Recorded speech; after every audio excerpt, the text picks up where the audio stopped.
नमस्ते। 76 स्टडी जी के चैनल में आपका स्वागत है। UP TGT PGT LT grade आदि से संबंधित सभी परीक्षाओं के लिए महत्वपूर्ण है हिंदी साहित्य का इतिहास। इसमें आज हम पढ़ेंगे जो महत्वपूर्ण प्रश्न उत्तर है, जहाँ से क्वेश्चन बनते हैं अगर एग्जाम की दृष्टि से। तो आज उन्हीं तथ्यों को ध्यान में रखते हुए उनका रिवीजन करेंगे। बस हमें क्या करना है, मेन तथ्यों को पढ़ना है जो एग्जाम में बार बार रिपीट होते हैं जहाँ से। तो यह है हिंदी साहित्य का इतिहास, आचार्य रामचंद्र शुक्ल द्वारा रचित।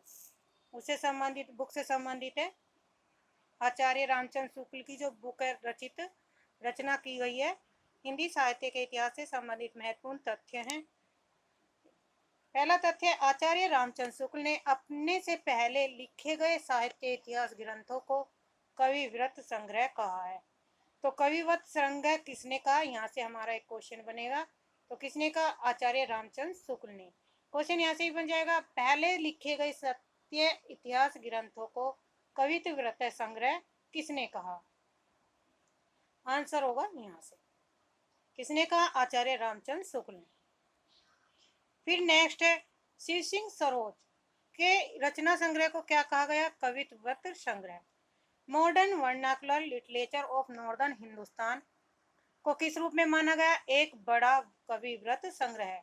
और इसकी जो रचना की थी डॉक्टर जॉर्ज ग्रियर्सन ने की थी।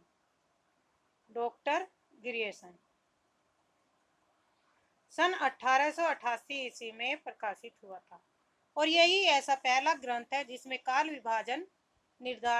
विभाजन का प्रथम बार इसमें वर्णन किया गया। काल विभाजन के अनुसार यह ग्रंथ लिखा गया और इसे सच्चे अर्थों में हिंदी साहित्य का इतिहास के नाम से भी जानते हैं। किसे, modern vernacular literature of Hindustan. Miss बंधु विनोद की जो पुस्तक थी वो 1913 में प्रकाशित हुई थी। इसके कितने भाग थे, 4 भागों में प्रकाशित थी ये। 3 भाग इसके 1913 में प्रकाशित हुए थे और चौथा जो भाग था वो 1934 ईस्वी में प्रकाशित हुआ था। इनके मिस बंधु विनोद को बड़ा भारी प्रकांड कवि व्रत संग्रह कहा है। किसने, आचार्य रामचंद्र शुक्ल जी के अनुसार। नामकरण 2 आधारों पर किया जाता है, काल विभाजन के भीतर प्राप्त होने वाली विशेष ढंग की रचनाओं की प्रचुरता एवं उनके स्वरूप के अनुसार। यानी कि एक काल विभाजन तो किसके अनुसार की जाएगी, रचनाओं के आधार पर कि ये रचनाएं किस समय से की लिखी गई हैं। दूसरा, ग्रंथों की प्रसिद्धि के आधार पर कि उस समय में कौन से ग्रंथ सबसे अधिक प्रसिद्ध थे। प्रसिद्धि भी किसी काल की लोक प्रवृत्ति की प्रतिध्वनि है। किसी काल विस्तार को लेकर यूं ही पूर्व और उत्तर नाम देकर 2 हिस्से कर डालना ऐतिहासिक विभाग नहीं कहला सकता है। ये किसके कथन है, ये आचार्य रामचंद्र शुक्ल जी के हैं। किसी काल के कवियों की साहित्यिक विशेषताओं के संबंध में मैंने जो संक्षिप्त विचार प्रकट किए वे दीर्घ दर्शन मात्र के लिए नहीं, इतिहास की पुस्तक में किसी कवि की पूरी या क्या अधूरी आलोचना भी नहीं हो सकती। आचार्य रामचंद्र शुक्ल का मानना है कि किसी भी काल का निर्धारण उनके कवियों की या उनकी रचनाओं का आधी अधूरी आलोचनाओं से संबंधित नहीं हो सकती। नेक्स्ट है, आधुनिक काल में गद्य का आविर्भाव सबसे प्रधान साहित्यिक घटना है।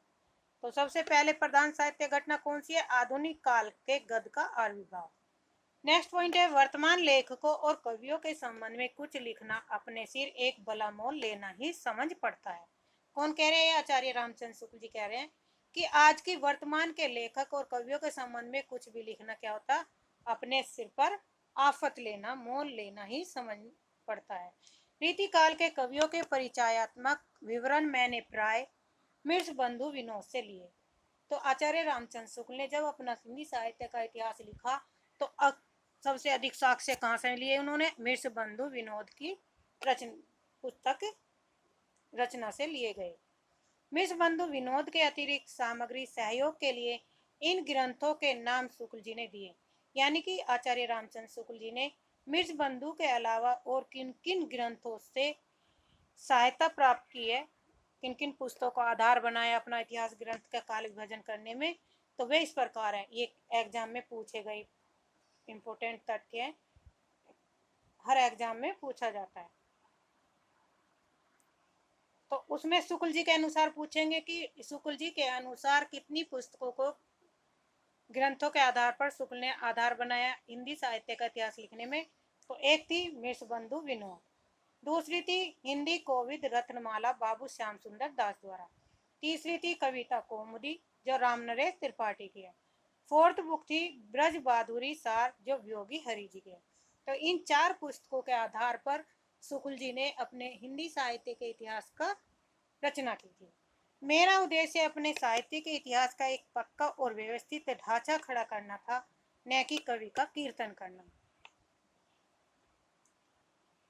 शुक्ल जी का काल विभाजन एवं नामकरण इस प्रकार है। अब शुक्ल जी ने अपने जो इन ग्रंथों के आधार पर नामकरण किया है, कौन कौन सी, जो ये 4 पुस्तक हमारी बताई गई है। एक तो ब्रज विश्वबंधु विनोद, हिंदी कोविद रत्नमाला, कविता कौमुदी और ब्रज माधुरी सार।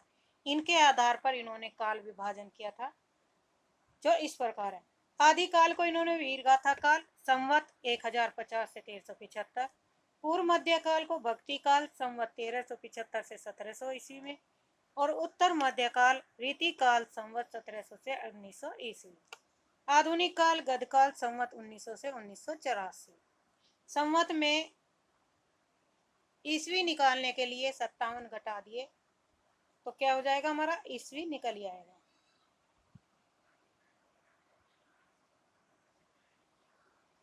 नेक्स्ट है, अब है हिंदी साहित्य इतिहास लेखन की परंपरा का आरंभ कैसे हुआ, कब हुआ और किन कवियों के माध्यम से किया गया।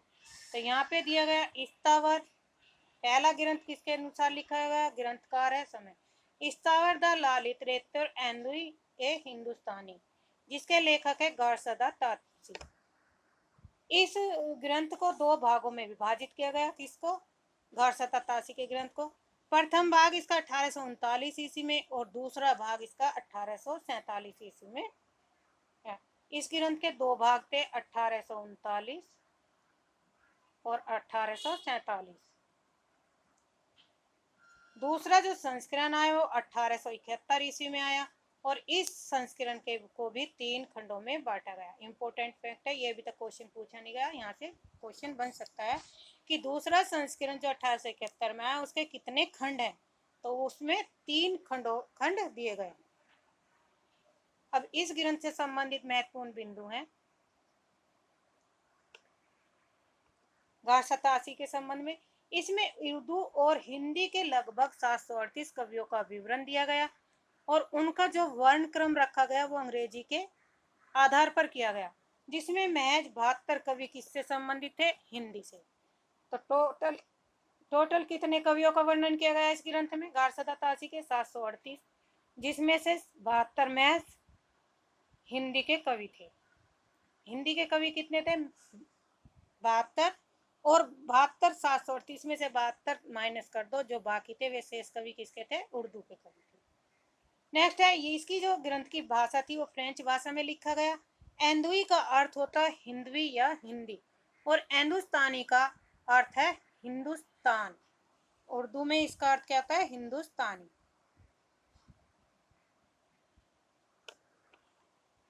इसे ब्रिटेन और आयरलैंड की प्राच्य साहित्य अनुवादक समिति की ओर से पेरिस के द्वारा प्रकाशित किया गया था। कौन से ग्रंथ को, गारसदा तासी को। गारसदा तासी किस भाषा में लिखा गया, फ्रेंच भाषा में लिखा गया। इसमें कितने कवियों का वर्णन किया गया, कुल 738 कवियों का वर्णन किया गया। हिंदी के महज इसमें कितने कवि थे, तो 72 कवियों का वर्णन है। और इसमें जो आधार बनाया गया वो किसके आधार पर, अंग्रेजी वर्ण क्रम के आधार पर इन कवियों का वर्णन किया गया। अंग्रेजी के वर्ण क्रम जैसे ए बी सी डी, इन क्रम के आधार पर इन्हें अपनाया गया। इसे ब्रिटेन और आयरलैंड की प्राच्य साहित्यिक अनुवादिक समिति की ओर से पेरिस में प्रकाशित किया गया था, जिसमें काल विभाजन नामकरण का कोई प्रयास नहीं किया गया। डॉक्टर लक्ष्मी सागर वासने ने इस ग्रंथ में वर्णित हिंदी रचनाकारों संबंधी सामग्री का हिंदी अनुवाद हिंदुई साहित्य के इतिहास शीर्षक में 1952 ईस्वी में प्रकाशित किया। अच्छा, गार्साजा तासी द्वारा जो लिखा गया ग्रंथ था उसका हिंदी में अनुवाद किस कवि ने किया था? तो डॉक्टर लक्ष्मी सागर वार्ष्णेय ने। और कौन से शीर्षक से? हिंदुई साहित्य के इतिहास शीर्षक से सन 1952 ईस्वी में इसे प्रकाशित कराया गया। तो ये थे गार्सादा तासी से महत्वपूर्ण तथ्य। नेक्स्ट है तजकरा ईश्वरा ए हिंदी। इसके लेखक है मौलवी करमुद्दीन और इनका प्रकाशन वर्ष है 1848 ईस्वी में।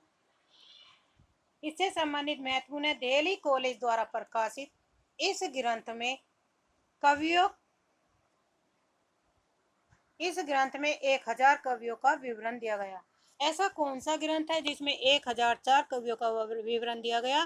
तो वो था तजकिरा ए स्वरा ई हिंदी। तजकिरा ई स्वरा ई हिंदी में लगभग 4000 कवियों का विवरण दिया गया, जिनमें से महज 62 कवि हिंदी के ही थे।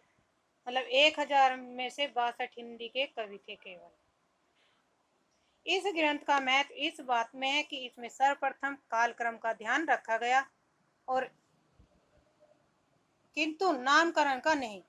अच्छा, जो तजकरा ई स्वरा हिंदी में जो कवियों का विवरण किया गया था उसमें 1004 कवियों का विवरण दिया गया, जिसमें 62 मात्र हिंदी के कवि थे। और इस ग्रंथ में किस बात पर महत्व दिया गया? सर्वप्रथम कालक्रम पर, लेकिन नामकरण पर नहीं।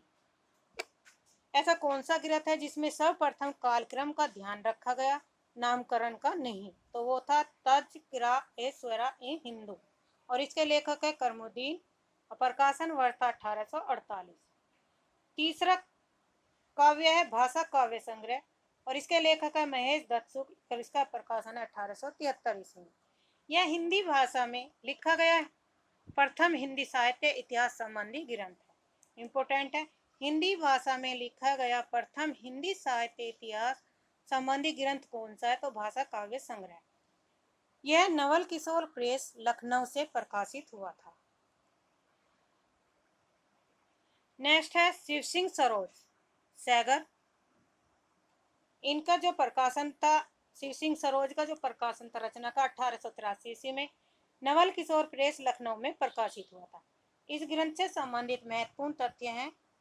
इस ग्रंथ में सर्वप्रथम 1000 से ज्यादा भाषा कवियों का विवरण दिया गया, जिसे यह बाद में इतिहासकारों के लिए आधार भी रहा।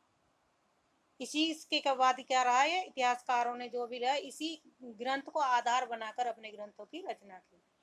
इसके पूर्वार्ध में 838 कवियों की रचनाओं के नमूनों तथा उत्तरार्ध में 1003 कवियों का जो परिचय दिया गया है। इसमें वर्णानुक्रम पद्धति का प्रयोग किया गया, काल विभाजन एवं नामकरण का भी प्रयास किया गया। अच्छा, जो शिव सिंह सरोज का जो ग्रंथ था शिव सिंह सैगर द्वारा रचित, तो उसमें काल विभाजन और नामकरण का क्या किया गया? प्रयास नहीं किया गया। इसमें नामकरण और काल विभाजन को महत्व नहीं दिया गया, बल्कि किसको दिया गया? वर्णानुक्रम पद्धति पर, यह वर्ण के आधार पर यह ग्रंथ लिखा गया। इस ग्रंथ को हिंदी साहित्य के इतिहास का प्रस्थान बिंदु भी कहा जाता है। किस ग्रंथ को हिंदी साहित्य के इतिहास का प्रस्थान बिंदु कहा गया? तो शिव सिंह सरोज को। Modern vernacular literature of northern Hindustan, इसके लेखक है जॉर्ज ग्रियर्सन, प्रकाशन है 1888 ईस्वी में। इससे संबंधित महत्वपूर्ण तथ्य हैं।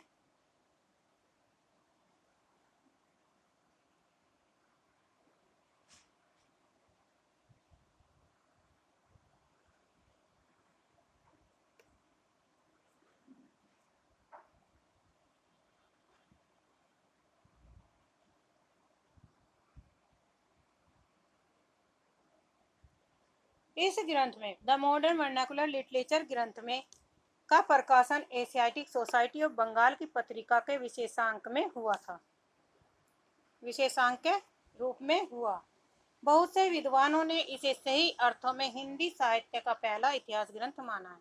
बहुत से विद्वानों ने इसमें सर्वप्रथम हिंदी साहित्य का भाषा की दृष्टि से क्षेत्र निर्धारित करते हुए हिंदी के इतिहास को संस्कृत, पाली, प्राकृत, अरबी और फारसी मिश्रित उर्दू से पृथक किया गया। इसमें पहली बार कवियों को काल क्रमानुसार वर्गीकृत करते हुए उनकी प्रवृत्तियों का उद्घाटित भी किया गया। संपूर्ण ग्रंथ 11 अध्यायों में विभक्त है। अच्छा, क्वेश्चन यहाँ भी हो गया, यह ग्रंथ कितने अध्याय में है? तो 11 अध्याय में यह विभक्त है। कौन सा? Modern vernacular literature. तथा प्रत्येक अध्याय एक काल का सूचक है और हर अध्याय का नामकरण भी किया गया है। इसमें क्या है?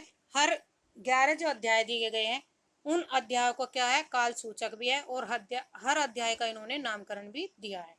इसमें कुल 952 कवियों को शामिल किया गया, जिसमें से 886 कवियों के विवरण का आधार शिव सिंह सरोज है। इनमें सर्वप्रथम भक्ति काल 16वीं से 17वीं सदी को स्वर्ण युग कहा गया था।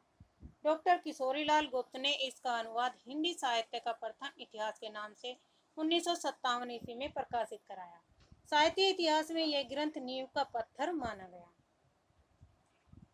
तो सर्वप्रथम भक्ति काल में 16वीं से 17वीं शताब्दी का नामकरण किसने किया था? जॉर्ज ग्रियर्सन ने किया था और इसे स्वर्ण युग भी कहा था भक्ति काल को।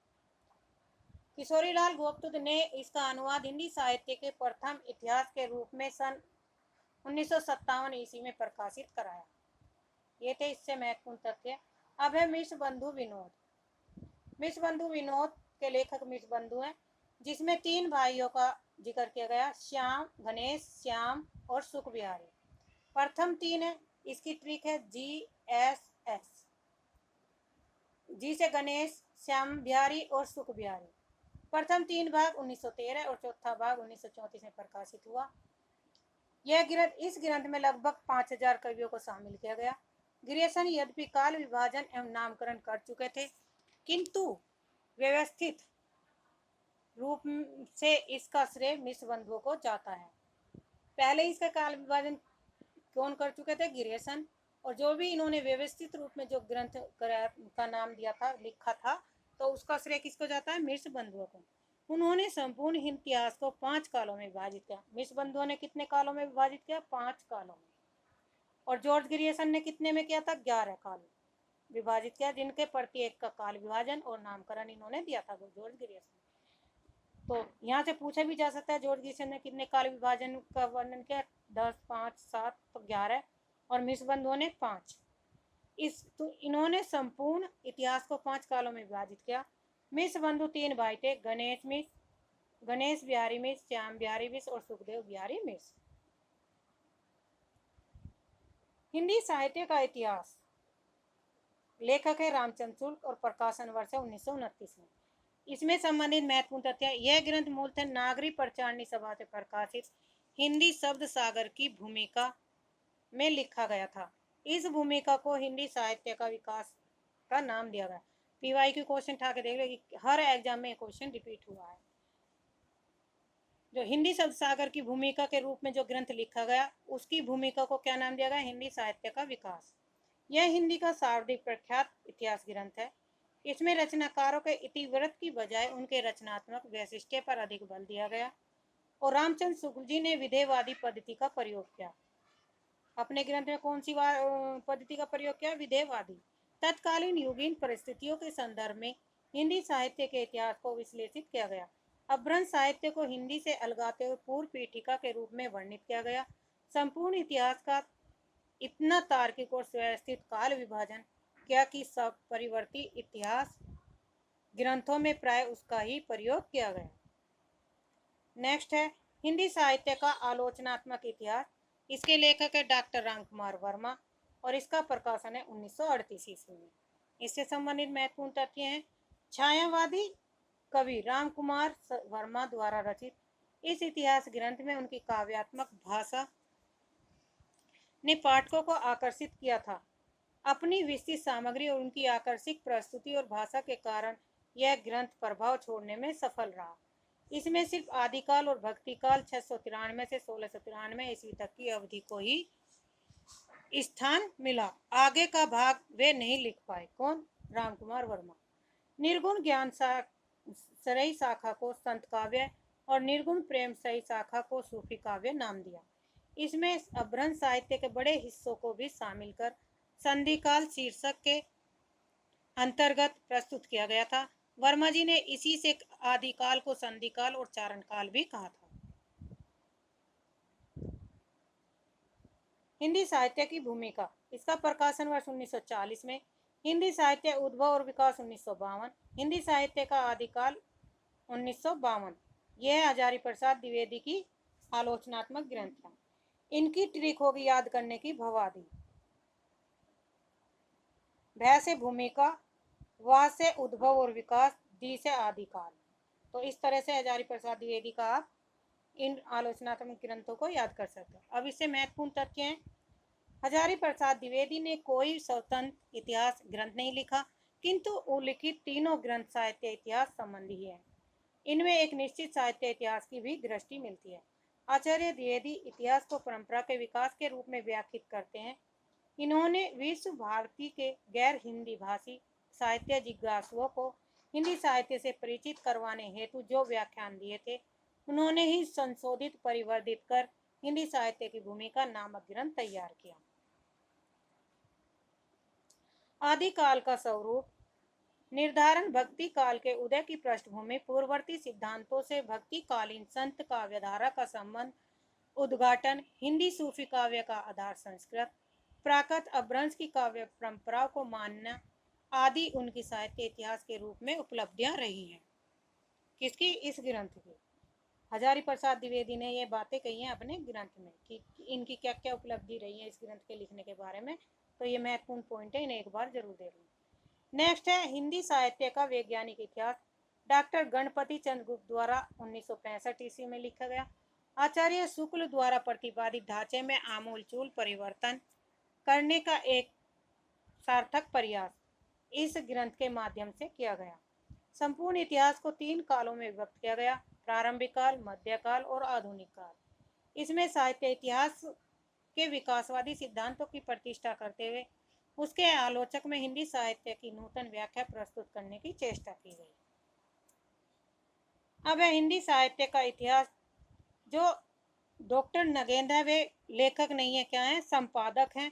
तो इसके संपादक थे हिंदी साहित्य के इतिहास के संपादक डॉक्टर नगेंद्र और डॉक्टर हरदयाल।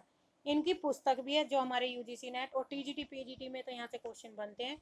इसका प्रकाशन 1973 ईस्वी में हुआ था। डॉक्टर नगेंद्र के संपादन में 26 विद्वानों के सहयोग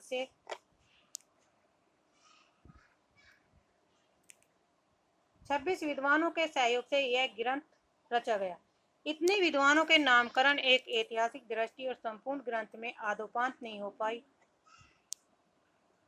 किंतु फिर भी प्रत्येक काल और उससे जुड़े रचनाकारों पर सरल भाषा में अपेक्षाकृत अधिक प्रामाणिक व व्यवस्थित सामग्री के कारण यह विद्यार्थियों में विशेष रूप से प्रचलित है। नेक्स्ट ग्रंथ है हिंदी साहित्य और संवेदना का विकास। इसके लेखक है रामस्वरूप चतुर्वेदी, 1986 ईस्वी में प्रकाशित हुई। हिंदी साहित्य इतिहास लेखन के लिए व्यास सम्मान सहित कई पुरस्कार प्राप्त करने वाला यह ग्रंथ अपनी लोकप्रियता एवं आकर्षण में अद्वितीय है।